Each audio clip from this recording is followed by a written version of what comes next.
Hello नमस्कार जय हिंद साथियों। तो स्वागत है आपका फिर से नए महत्वपूर्ण टॉपिक में। और आज हम यूनिट 2 में आपको पाचन, प्रजनन और ग्रंथियों के साथ एक किशोर अवस्था वाला टॉपिक दिया है। तो आज हमने उसके जितने भी महत्वपूर्ण क्वेश्चंस हैं सारों को इसमें समाहित कर दिया है। इसमें अप्लाइड बेस्ड क्वेश्चंस भी हैं, समझ पर आधारित क्वेश्चंस भी हैं। तो आपको ये वीडियो बहुत हेल्पफुल होने वाली है। तो आपको ये वीडियो मेरे साथ शुरू से लेकर अंत तक पूरी देखना है। इसमें आपको अपनी समझ का भी प्रयोग करना है। एक दो फैक्ट आपको याद करने वाले होंगे तो आपको वो याद भी करना है ना। तो चलिए शुरू करते हैं आज की ये नई क्लास। पहला क्वेश्चन है, किशोर अवस्था को आमतौर पर कितने वर्षों की आयु सीमा में रखा जाता है? पहला है 5 से 10 वर्ष, दूसरा है 10 से 19 वर्ष, तीसरा है 15 से 25 वर्ष एंड लास्ट है 20 से 30 वर्ष। तो बताइए कि जो आमतौर पर जो किशोर अवस्था होती है वो कितनी आयु से कितनी आयु के बीच होती है? ऑप्शन बी 10 से 19 वर्ष है ना, या 12 से, अगर आपको 18 भी मिल रहा है 12 से 18 तो वो भी क्या होगा, सही माना जाएगा।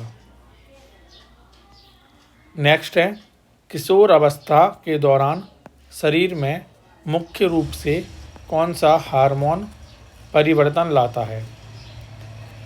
इसमें बोला है कि ऐसा कौन सा हार्मोन है जब किशोर अवस्था प्रारंभ होती है तो शरीर में परिवर्तन होने प्रारंभ हो जाते हैं।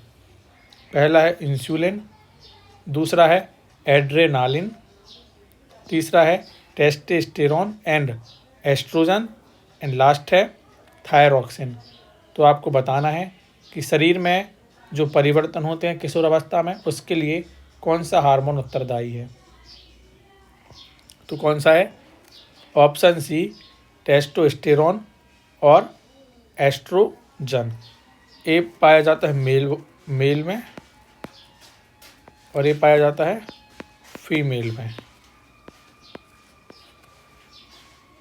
नेक्स्ट है, विश्व स्वास्थ्य संगठन WHO के अनुसार किशोर अवस्था कितने वर्षों तक की होती है?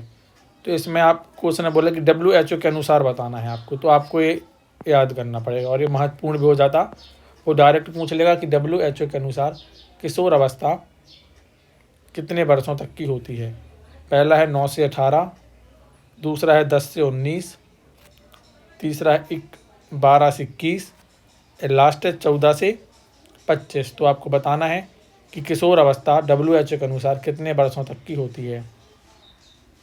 तो कितने वर्षों की होती है? ऑप्शन बी 10 वर्ष से 19 वर्ष तक की आयु है ना। नेक्स्ट है, किशोर अवस्था में होने वाले प्रमुख शारीरिक परिवर्तनों में से कौन सा शामिल नहीं है? आपको नहीं वर्ड विशेष रूप से आपको हाईलाइट करना है क्योंकि एग्ज़ाम में नहीं पढ़ते अपन लोग और क्वेश्चन को गलत कर बैठते हैं, है ना। तो आपको नहीं शब्द को ध्यान से आपको हाईलाइट करना है। पहला है, क्वेश्चन क्या बोला उसने, किशोर अवस्था में होने वाले प्रमुख शारीरिक परिवर्तनों में कौन सा शामिल नहीं है?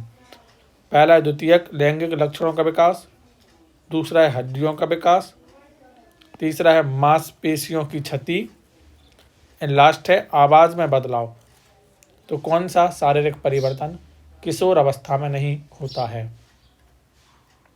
तो कौन सा नहीं होता है? मांसपेशियों की क्षति नहीं होती, इसमें मांसपेशियां और डेवलप्ड होती है ना। तो इसका आंसर हो जाएगा ऑप्शन सी मांसपेशियों की क्षति। नेक्स्ट है, लड़कों में यौवना आरंभ का संकेत कौन सा है? पहला है मासिक धर्म शुरू होना, दूसरा है चेहरे पे बाल आना, तीसरा है शरीर की लंबाई घटना एंड लास्ट है हड्डियों का कमज़ोर होना। तो आपको बताना है कि लड़कियों में कौन सा संकेत होता है कि आपको किशोर अवस्था या जो आपकी यौवन अवस्था है वो प्रारंभ हो चुकी है। तो कौन सा है? ऑप्शन बी चेहरे पर बाल आना। नेक्स्ट है, किशोरों में पहचान संकट आइडेंटिटी क्राइसिस की अवधारणा किस मनोवैज्ञानिक ने दी है? तो आपको याद रखना है, आपको सिर्फ इसमें पहचान शब्द को पकड़ना है। किसको? पहचान। आपको जहाँ कहीं पे भी पहचान लिखा दिख जाए, किशोरों से संबंधित क्वेश्चन होना चाहिए, लेकिन वो वहाँ पे अगर आपको पहचान शब्द दिख जाए तो आपको क्या आंसर लगा के आना है, मैं बताऊँगा। पहले एक बार ऑप्शन से रीड कर लो। सिगमंड फ्राइड, सेकेंड है जीन पियाजे, थर्ड है एरिक एरिक्सन एंड लास्ट है कोहलबर्ग। तो क्या होगा? किशोरों में पहचान संकट की अवधारणा किस मनोवैज्ञानिक ने दी है? तो किसने दी है? एरिक एरिक्सन ने। किसने दी है? एरिक एरिक्सन ने। तो आपको याद रखना है, जहाँ पर भी किशोर अवस्था की बात हो और उसमें आपको पहचान शब्द दिख जाए तो आपको आंख बंद करके एरिक एरिक्सन पे मार्क कर देना है ना। नेक्स्ट है, किशोर अवस्था में आत्म सम्मान को बढ़ाने का सबसे अच्छा तरीका क्या है? पहला है समाज से दूरी। अगर आप समाज से दूरी करोगे तो क्या आपका आत्मसम्मान बढ़ेगा? दूसरा, अपनी रुचियों को विकसित करना और सफल होना। अगर आपने अपनी रुचियों को विकसित किया तो आप सफल होगे तो क्या आपका आत्मसम्मान बढ़ेगा? तीसरा, सोशल मीडिया पर अधिक समय बिताना। क्या आप सोशल मीडिया पर अधिक अपना टाइम स्पेंड करोगे तो क्या आपका आत्मसम्मान बढ़ेगा? लास्ट है, नकारात्मक सोच अपनाना। कि आप अगर नेगेटिव थॉट अपने मन में लेके आओगे तो उससे क्या आपका आत्मसम्मान बढ़ेगा? तो बताइए, आत्मसम्मान किशोरों में बढ़ाने का सबसे अच्छा तरीका क्या है? तो क्या होगा? अपनी रुचियों को, जो आपकी हॉबीज़ हैं, जो आपकी रुचि हैं, आप उनको क्या कीजिए? विकसित कीजिए और सफल हो, है ना। तो जो आपकी रुचि है आप उसको विकसित करो और आप उसी फील्ड में क्या हो जाओ, आप सफल हो जाओगे तो आपका क्या बढ़ जाएगा? अपने आप आत्मसम्मान क्या हो जाएगा? आपका इंक्रीज हो जाएगा। नेक्स्ट है, किशोर अवस्था के दौरान होने वाली भावनात्मक समस्याओं में कौन प्रमुख है? कौन सी पूछी इसने? भावनात्मक समस्याओं। पहला है आत्मसंदेह और असुरक्षा की भावना। दूसरा है अधिक आत्मविश्वास। तीसरा है उच्च स्तर की स्थिरता एंड लास्ट है पूर्ण मानसिक परिपक्वता। तो बताइए कि कौन सी समस्या होती है? भावनात्मक। भावना मतलब जो आप मन में विचार लाते हो, जो आपके भाव डेवलप होते हैं, उससे संबंधित है। तो क्या रहता है? पहला ऑप्शन सही है, आत्मसंदेह और असुरक्षा की भावना। मतलब सबको आता है कि खुद में डाउट्स होने लगते हैं, है ना, इनसिक्योरिटी फील होने लगती है ना। तो आपको ये पता होना चाहिए। नेक्स्ट है, निम्नलिखित में से कौन सा किशोरों में मानसिक स्वास्थ्य को प्रभावित कर सकता है? पहला है परिवार और दोस्तों का समर्थन। दूसरा है अत्यधिक दबाव और तनाव। तीसरा है सकारात्मक सामाजिक संपर्क एंड लास्ट है नियमित व्यायाम। तो उसने बोला है कि मानसिक स्वास्थ्य को प्रभावित कर सकता है। प्रभावित मतलब कोई इसमें नेगेटिव आंसर आपको ढूंढना है ना। तो नेगेटिव क्या होगा इसमें? ऑप्शन बी, अत्यधिक दबाव और तनाव अगर आपको होगा तो आपका क्या होगा? मानसिक स्वास्थ्य पर क्या होगा? प्रभाव पड़ेगा। नेक्स्ट है, किशोरों में आत्मसम्मान को प्रभावित करने वाला सबसे बड़ा कारक। जहाँ पर आपको प्रभावित दिख जाए तो आप समझ जाना कि उसमें सकारात्मक नहीं, उसमें नकारात्मक आंसर बताना है आपको। पहला है पढ़ाई का दबाव। दूसरा है शारीरिक परिवर्तन। तीसरा है माता पिता का समर्थन एंड चौथा है खेल गतिविधियाँ। तो बताइए कि आत्मसम्मान को प्रभावित करने वाला कौन सा है? तो शारीरिक परिवर्तन। क्यों होगा शारीरिक परिवर्तन से? क्योंकि इसमें आपके जो हार्मोन्स होते हैं वो चेंज होते हैं, डिसबैलेंस्ड होते हैं। तो आपको कभी डिप्रेशन फील होता है, कभी एकदम आप हैप्पी फील करने लगते हो, है ना। तो जो आपका आत्मसम्मान है वो आपके शारीरिक परिवर्तनों से क्या होगा? बहुत ज़्यादा इफेक्ट होगा। एकदम से आप अपने आप को बहुत डिमोटिवेट महसूस करने लगोगे। कभी आपको लगेगा हाँ मेरा आत्मसम्मान है ना बहुत ऊंचा है, कभी लगेगा कि नहीं मेरा आत्मसम्मान बहुत कम होता जा रहा है ना। तो ये सब चीज़ आपकी जो शारीरिक परिवर्तन होते हैं उस पर डिपेंड करता है आपका, है ना, किशोर अवस्था में। नेक्स्ट है, किशोर अवस्था में साथियों का प्रभाव किस क्षेत्र में अधिक देखा जाता है? पहला पढ़ाई में। दूसरा नैतिक निर्णय, तीसरा पहनावा और व्यवहार, लास्ट है पारिवारिक संबंध। तो बताइए जो साथी होते हैं जो आपके, उसका प्रभाव किस क्षेत्र में अधिक होता है? तो किस में होता है? पहनावा और व्यवहार। आपको वैसे ही कपड़े पहनने हैं जैसा आपका दोस्त पहनेगा, आपको वैसा ही व्यवहार करना है जैसा आपका दोस्त करेगा। तो ये होता है, सबके साथ होता है। नेक्स्ट है किशोर अवस्था में सामाजिक कौशल विकसित करने का सबसे अच्छा तरीका क्या है? कौन सा कौशल? सामाजिक कौशल विकसित करने का सबसे अच्छा तरीका क्या है? पहला है दूसरों से बात करने से बचना, दूसरा है समूह चर्चाओं और टीम वर्क में भाग लेना, तीसरा है केवल ऑनलाइन बातचीत करना, एंड लास्ट है आत्म केंद्रित व्यवहार करना।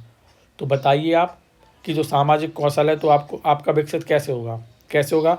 जब आप ग्रुप में चर्चाएं करोगे, आप टीम वर्क में भाग लोगे, टीम वर्क में क्या लोगे? आप भाग लोगे। तो उससे आपकी क्या होंगी? जो सामाजिक कौशल की जो स्किल्स हैं वो क्या होंगी? आपकी डेवलप्ड होंगी। नेक्स्ट है किशोरों में अच्छे निर्णय लेने की क्षमता विकसित करने के लिए क्या महत्वपूर्ण है? मतलब बोला है उसने, अगर आपको अच्छे निर्णय लेना है तो आपको अपने अंदर क्या, कौन सी ऐसी क्वालिटीज़ या कौन सी ऐसी विशेषताएं जो आपको विकसित करनी है? पहला है तर्क संगत सोच और आत्मनियंत्रण, दूसरा है आवेगशील निर्णय लेना, तीसरा है केवल दोस्तों की सलाह पर चलना, एंड लास्ट है सामाजिक दबाव में आना। तो आप अच्छे निर्णय कैसे लोगे? समाज के दबाव में आके लोगे तो नहीं लोगे, दोस्तों की सलाह पे ले लोगे तो कभी भी नहीं लोगे। आवेग मतलब एकदम से आप में आवेग उत्पन्न होगा तो उसमें आप निर्णय ले लोगे, क्या अच्छे विकसित कर लोगे? नहीं करोगे। तो क्या बचेगा?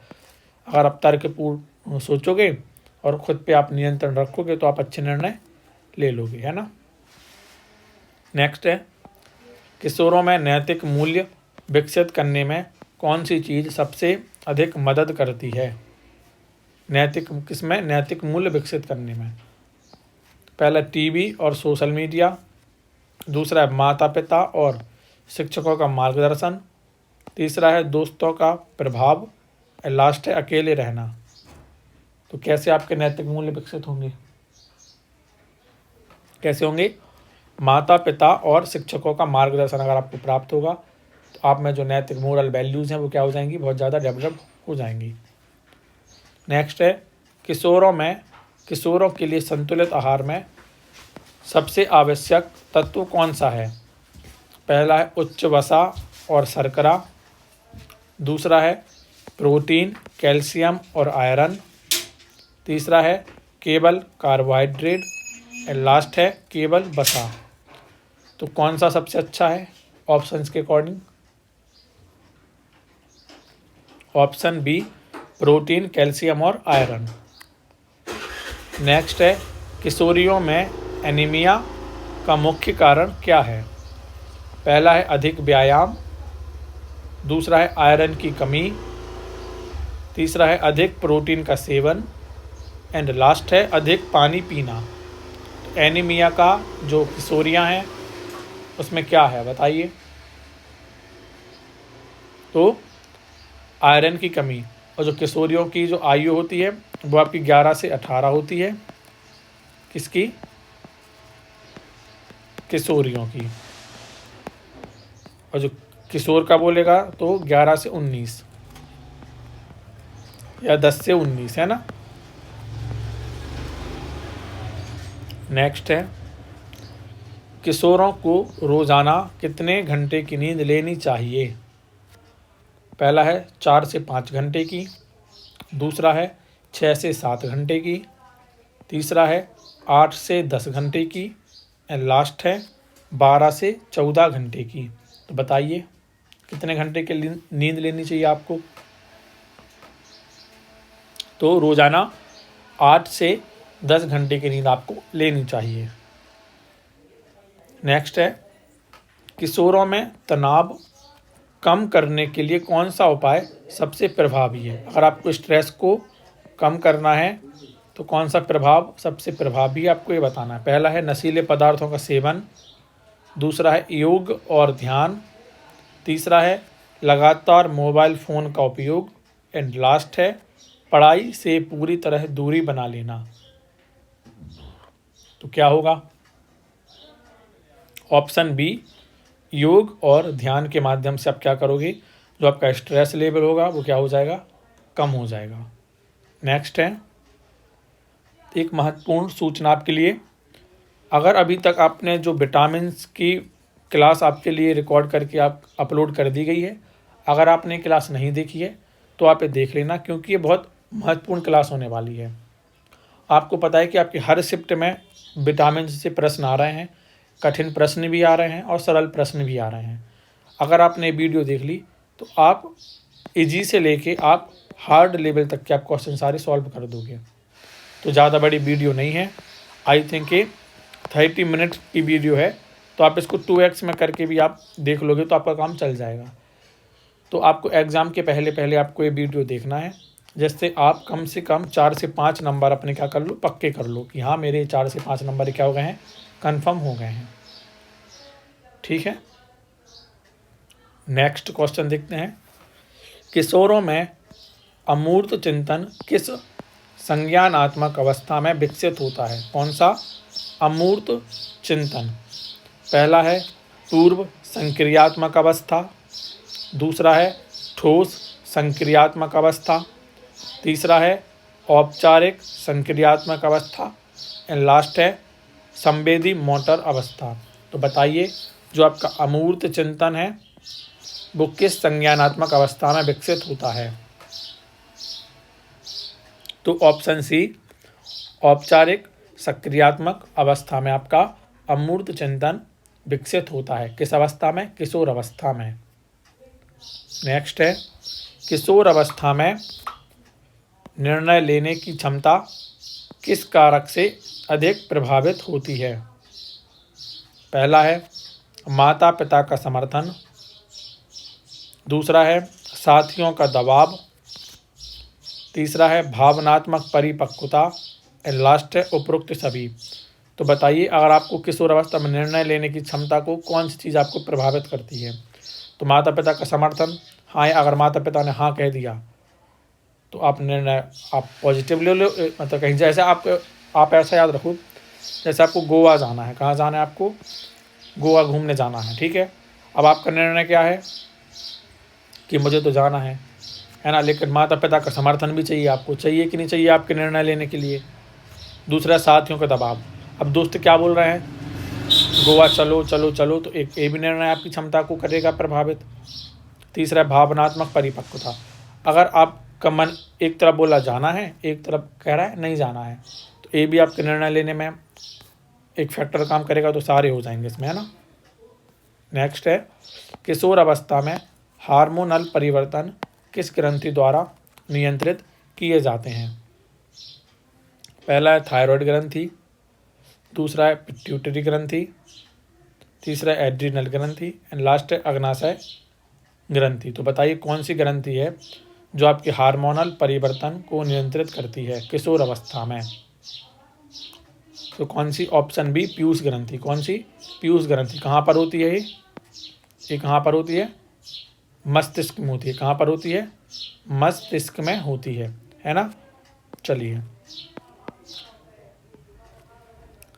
नेक्स्ट है लड़कियों में मासिक धर्म शुरू होने की औसत आयु क्या होती है? लड़कियों में मासिक धर्म शुरू होने की औसत आयु क्या होती है? पहला है 5 से 7 वर्ष, दूसरा है 8 से 10 वर्ष, तीसरा है 10 से 15 वर्ष, और लास्ट है 16 से 18 वर्ष। तो बताइए आप कब विकसित होती है? ऑप्शन सी 10 से 15 वर्ष। नेक्स्ट क्वेश्चन है लड़कों में शुक्राणु उत्पादन की प्रक्रिया कब शुरू होती है? पहला है जन्म के समय, दूसरा है 5 वर्ष की आयु में, तीसरा है यौवन आरंभ में या जो आपकी किशोर अवस्था है उसके आरंभ के दौरान, लास्ट है 25 वर्ष की आयु के बाद। तो कब होता है? ऑप्शन सी यौवना आरंभ के दौरान। नेक्स्ट है किशोरों में किशोरों के लिए सबसे प्रभावी अध्ययन तकनीक कौन सी है? पहला है रात भर पढ़ाई करना, दूसरा है योजनाबद्ध तरीके से पढ़ाई करना, तीसरा है केवल परीक्षा के समय पढ़ाई करना, एंड लास्ट है दोस्तों से नोट्स लेना। तो बताइए कौन सी पढ़ाई अच्छी होगी? ऑप्शन बी योजनाबद्ध तरीके से पढ़ाई करना। नेक्स्ट है BMI का किशोरों के स्वास्थ्य से क्या संबंध है? क्या BMI इंडेक्स मतलब बॉडी मास इंडेक्स है ना? बॉडी मास इंडेक्स में 3 क्राइटेरिया अपन पढ़ते हैं मेनली। एक तो नॉर्मल होता है आपका, एक होता है अंडरवेट और एक होता है ओवरवेट, और एक और होता है 4 होते हैं इसमें। एक होता है आपका मोटापा, ओबेसिटी है ना। तो नॉर्मल कहलाता है आपका 8.5 से 24.9 के बीच। अंडरवेट होता है 18.5 से कम। ओवर क्या होता है 25 से 30, और मोटापा 30 से 40 के बीच है ना। तो यह है आपका बॉडी मास इंडेक्स। अब इसमें पूछा है कि बॉडी मास इंडेक्स का किशोरों के स्वास्थ्य से क्या संबंध है? पहला है यह उनके वजन ऊंचाई के अनुपात को बताता है, दूसरा है यह केवल पोषण स्तर बताता है, तीसरा है यह केवल मोटापा मापदंड है, लास्ट है यह केवल किशोरियों के लिए लागू होता है। तो क्या होगा? ऑप्शन ए यह उनके वजन और ऊंचाई के अनुपात को बताता है। नेक्स्ट है किशोर अवस्था में मेलाटोनिन हार्मोन की असमानता का प्रभाव क्या होता है? पहला है अधिक नींद आना, दूसरा है नींद ना आना, इसको बोलते हैं इंसोमिनिया, तीसरा है अवसाद और चिंता, और लास्ट है उपरोक्त सभी। तो बताइए क्या होगा इसका सही आंसर? तो ऑप्शन डी उपरोक्त सभी। अगर आपका मेलाटोनिन कम होगा, हार्मोन कम स्रावित होगा है ना, या ज़्यादा होगा।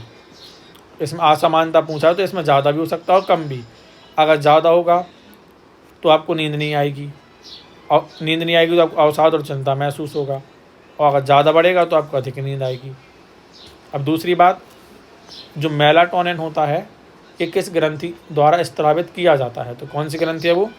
पीनियल। कौन सी है? एक सेकंड, पीनियल ग्रंथि है ना। इसको पर लोग क्या बोलते हैं? और जैविक घड़ी क्या बोलते हैं? जैविक घड़ी भी बोलते हैं इसको। नेक्स्ट है किशोर अवस्था में ग्रोथ स्पर्ट की औसत अवधि कितनी होती है? किसकी? ग्रोथ स्पर्ट की औसत अवधि क्या होती है? पहला है 1 से 2 वर्ष, दूसरा है 3 से 4 वर्ष, तीसरा है 5 से 6 वर्ष, और लास्ट है 7 से 8 वर्ष। तो बताइए क्या है औसत अवधि? ऑप्शन बी 3 से 4 वर्ष। नेक्स्ट है राष्ट्रीय किशोर स्वास्थ्य कार्यक्रम की शुरुआत कब हुई?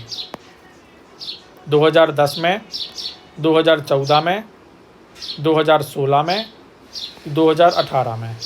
तो कब हुई राष्ट्रीय किशोर स्वास्थ्य कार्यक्रम? कब हुई है? 2014 में। नेक्स्ट है किशोर अवस्था में मानसिक स्वास्थ्य बनाए रखने के लिए सबसे आवश्यक उपाय कौन सा है? पहला है सामाजिक समर्थन और संवाद, दूसरा है अत्यधिक व्यायाम, तीसरा है नींद की कमी, एंड लास्ट है अधिक स्क्रीन टाइम। तो बताइए क्या होगा? ऑप्शन ए सामाजिक समर्थन और संवाद। क्या होगा? सामाजिक समर्थन और संवाद। नेक्स्ट है एनीमिया मुक्त भारत अभियान का मुख्य उद्देश्य क्या है? पहला है किशोरों में एनीमिया की दर को कम करना। दूसरा है केवल गर्भवती महिलाओं के लिए। तीसरा है सिर्फ ग्रामीण क्षेत्रों के लिए। एंड लास्ट है केवल नवजात बच्चों के लिए। तो क्या होगा सही आंसर? ऑप्शन ए, किशोरों में एनीमिया की दर को कम। नेक्स्ट है किशोर अवस्था में फॉलिक एसिड की आवश्यकता क्यों बढ़ जाती है? पहला है रक्त निर्माण और डीएनए संश्लेषण के लिए। दूसरा है हड्डियों की मजबूती के लिए। तीसरा है मानसिक विकास के लिए। लास्ट है थायराइड नियंत्रण के लिए। तो फॉलिक एसिड मतलब विटामिन B9। बताइए क्यों आवश्यकता बढ़ जाती है? तो ऑप्शन ए, रक्त निर्माण और डीएनए संश्लेषण के लिए। नेक्स्ट है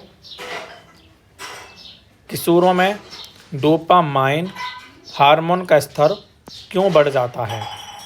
पहला है यह आनंद और प्रेरणा की भावना को बढ़ाता है। दूसरा है यह थकान बढ़ाता है। तीसरा है यह अवसाद को बढ़ाता है। लास्ट है यह केवल नींद को प्रभावित करता है।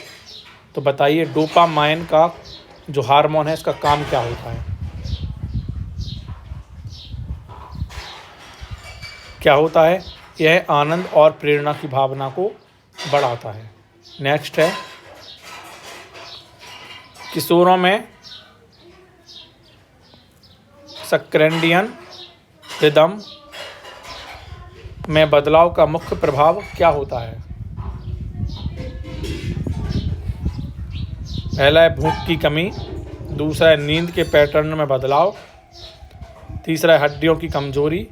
एंड लास्ट है ध्यान केंद्रित करने की क्षमता में वृद्धि।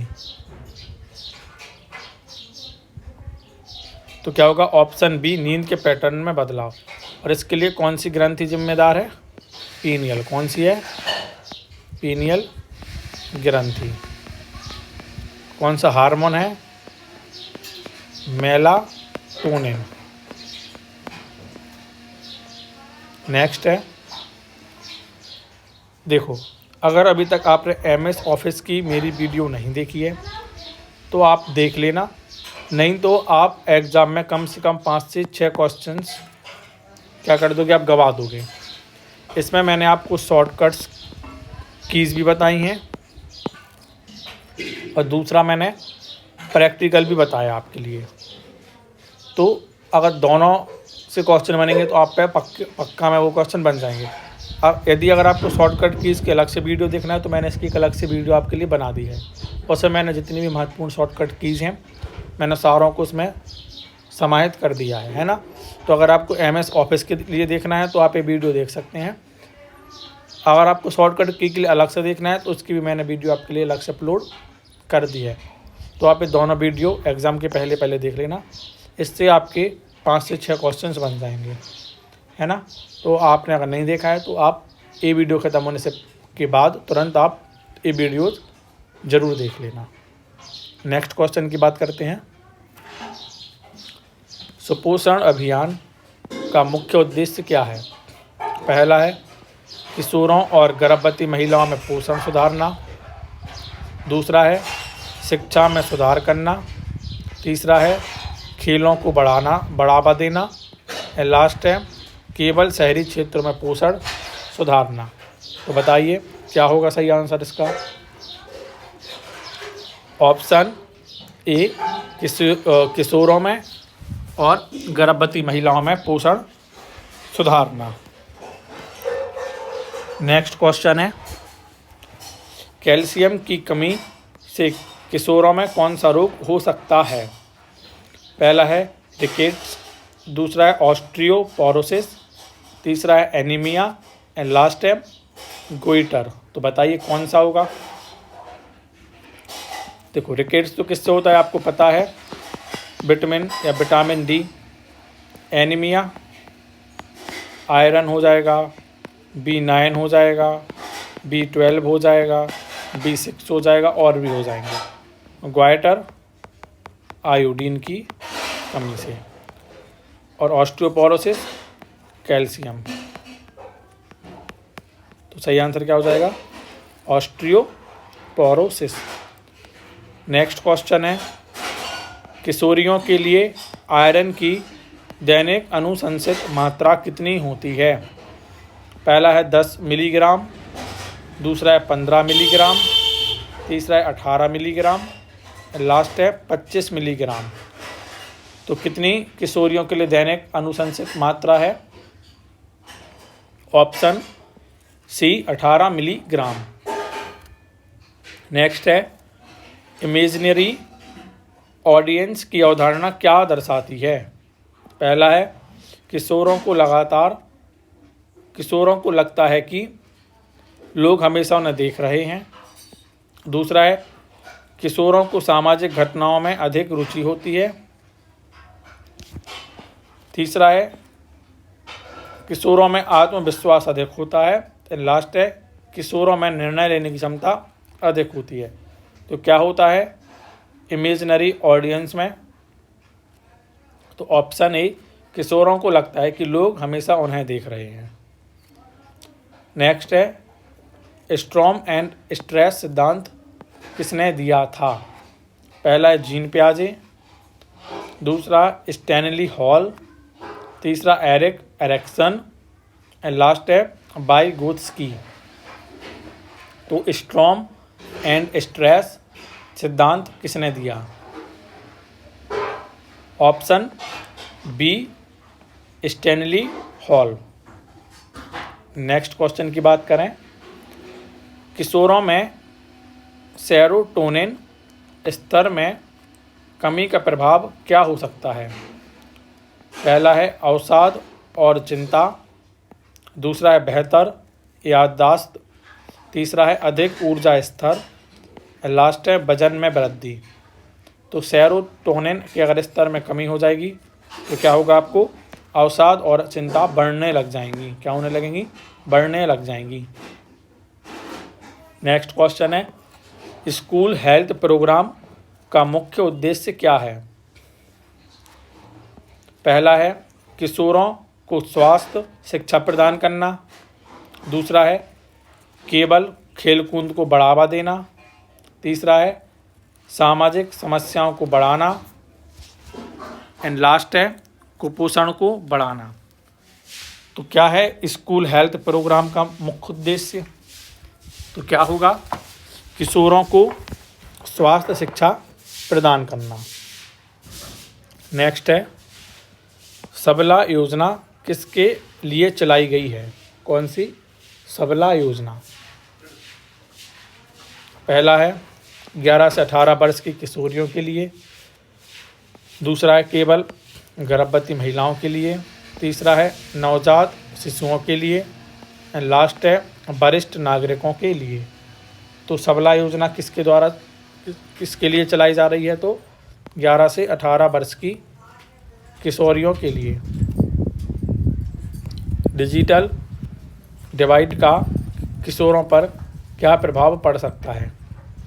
पहला है शैक्षिक अवसरों में असमानता बढ़ सकती है, दूसरा सामाजिक अलगाव बढ़ सकता है, तीसरा है डिजिटल कौशल में कमी आ सकती है और लास्ट है उपरोक्त सभी।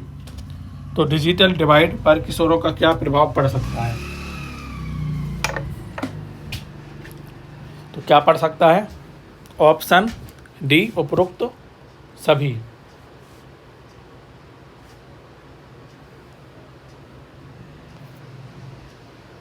नेक्स्ट क्वेश्चन है, किशोरों में संवेगात्मक नियमन किस प्रक्रिया के माध्यम से विकसित होता है। पहला है न्यूरोप्लास्टी, दूसरा है सिनेप्टिक प्रूनिंग,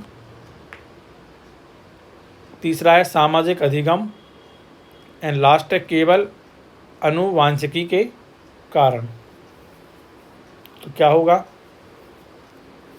ऑप्शन सी सामाजिक अधिगम। नेक्स्ट क्वेश्चन है, किशोर नैतिक दुविधाओं को हल करने के लिए किस संज्ञानात्मक प्रक्रिया का उपयोग करते हैं? किसके लिए? नैतिक दुविधाओं को हल करने के लिए। पहला है तत्कालिक प्रतिक्रिया देना, दूसरा है सहकर्मी दबाव के आधार पर निर्णय लेना, तीसरा है औचित्य और तर्कशीलता का प्रयोग करना, लास्ट है केवल व्यक्तिगत लाभ के आधार पर निर्णय लेना। तो क्या होगा? ऑप्शन सी औचित्य और तर्कशीलता का प्रयोग करना। लास्ट नहीं है, नेक्स्ट है सिनेप्टिक प्रूनिंग प्रक्रिया का किशोर अवस्था के दौरान क्या प्रभाव पड़ता है? पहला है मस्तिष्क की क्षमता बढ़ती है, दूसरा न्यूरॉन्स की संख्या बढ़ती है, तीसरा अनावश्यक न्यूरल कनेक्शन खत्म होते हैं, एंड लास्ट है उपरोक्त सभी। तो क्या होगा? ऑप्शन डी उपरोक्त सभी। नेक्स्ट क्वेश्चन है, किशोर अवस्था में डोपामिनर्जिक सिस्टम की सक्रियता बढ़ाने से क्या प्रभाव होता है? पहला है जोखिम भरा व्यवहार बढ़ता है, दूसरा एकाग्रता में सुधार होता है, तीसरा संज्ञानात्मक विकास धीमा हो जाता है, और लास्ट है नींद की अवधि बढ़ जाती है। तो क्या होगा इसका सही आंसर? ऑप्शन ए जोखिम भरा व्यवहार बढ़ता है। नेक्स्ट है किशोर अवस्था के दौरान मस्तिष्क के किस भाग का विकास निर्णय लेने और तर्क संगत सोच को प्रभावित करता है? पहला है सेरिबेलम, दूसरा है हिप्पोकैम्पस, तीसरा है प्रीफ्रंटल कॉर्टेक्स, एंड लास्ट है आमिगडाला। तो क्या होगा इसका सही आंसर? निर्णय लेने और तर्कसंगत सोच को प्रभावित कौन सा भाग करता है? तो option C prefrontal cortex. Next है किशोरों को माता पिता से खुलकर बात करने के लिए कैसे प्रेरित किया जा सकता है? पहला है उन पर अधिक नियंत्रण रखना, दूसरा उन्हें डांटना और सजा देना, तीसरा है उन्हें विश्वास और समर्थन देना, लास्ट है उन्हें अधिक अकेला छोड़ देना। तो क्या होगा? उन्हें विश्वास और समर्थन देना। Option C. फिर से एक मज़ेदार वीडियो होने वाली है आपके लिए। ट्रिक्स से मैंने जितनी भी बीमारियां हैं उनकी मैंने आपको ऊष्मामान अवधि याद करा दी है। आपको पता है कि हर शिफ्ट में 1 से 2 क्वेश्चन इस टॉपिक से आपको देखने को मिल रहे हैं। अगर आपको याद करना तो आप इसको ट्रिक्स के माध्यम से याद कर सकते हैं। ट्रिक्स से चीज़ें बहुत इजी हो जाती हैं और एग्ज़ाम में भूलने के चांसेस भी कम हो जाते हैं। तो अगर आपने वीडियो नहीं देखी है और आपको याद नहीं है तो फिर आप ये वीडियो ज़रूर देख सकते हैं। नेक्स्ट है किशोरों को नशे से बचने का सबसे अच्छा तरीका क्या है? पहला है उन्हें डराना, दूसरा है सही जानकारी और परामर्श देना, तीसरा है उन्हें दंडित करना, एंड लास्ट है समाज से अलग करना। तो क्या होगा इसका सही आंसर? ऑप्शन बी सही जानकारी और परामर्श देना। लास्ट क्वेश्चन, किशोरों के लिए करियर मार्गदर्शन का मुख्य उद्देश्य क्या है? पहला है किशोरों को उनकी रुचि के अनुसार सही करियर चुनने में मदद करना, दूसरा है केवल उच्च वेतन वाली नौकरी की जानकारी देना, तीसरा है माता पिता की पसंद को प्राथमिकता देना, लास्ट है केवल विज्ञान और गणित विषयों को बढ़ावा देना। तो बताइए क्या होगा इसका सही आंसर? ऑप्शन ए किशोरों को उनकी रुचि के अनुसार सही करियर चुनने में मदद करना। तो इसी के साथ जो आज की क्लास है वो यहाँ पे एंड होती है। अगर आपको ये वीडियो पसंद आई है तो आप इसको लाइक कीजिए, शेयर कीजिए, और यदि अभी तक आपने मेरे चैनल को सब्सक्राइब नहीं किया है तो आप सब्सक्राइब भी कर लीजिए। मिलते हैं एक फिर नए मज़ेदार वीडियो में। जब तक के लिए जय हिंद,